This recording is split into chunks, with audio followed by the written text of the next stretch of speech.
আসসালামু আলাইকুম এভরিওয়ান, সবাই কেমন আছেন? আশা করছি সবাই অনেক ভালো আছেন। আমিও ভালোই আছি আল্লাহর রহমতে। তো আজকে অনেকদিন পরে যাচ্ছি গ্রামের বাড়িতে, মানে শ্বশুর বাড়িতে। তো অনেক এক্সাইটমেন্ট কাজ করছে। ভিতরে অনেক আনন্দ লাগছে। অনেকদিন পরে যাচ্ছি। আর গ্রামের বাড়িতে গেলে তো অনেক মজা হয়, অনেক আনন্দ হয়, খুবই ভালো লাগে। আর আমার থেকে বেশি খুশি তো আমার হাসব্যান্ড। সে তো শুধু একবার বলেছে চলো বাড়িতে যাই আজকে। আর সে একদম হুট করে রেডি, সাথে বলছে চলো চলো রেডি হও। তো আমাদের ওখানে যেতে প্রায় 2-2.5 ঘন্টা সময় লাগে। কিন্তু আমি প্রায় 3টার দিকে ডিসিশনটা নিলাম যে বাসায় যাব। আর সে তো রেডি, তো সাথে চলে গেলাম হচ্ছে রেডি হতে বাসায় যাওয়ার জন্য।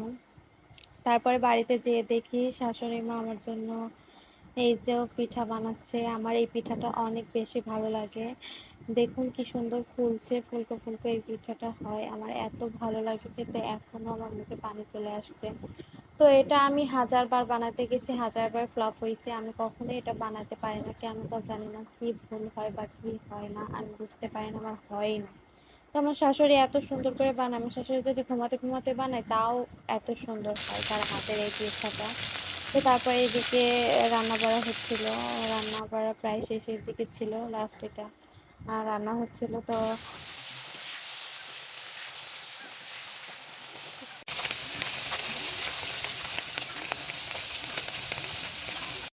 তারপরে এই যে দেখুন আমাদের পরিবারের স্পেশাল সদস্য দুইটা কি সুন্দর ঘুমায় আছে বিছানায়।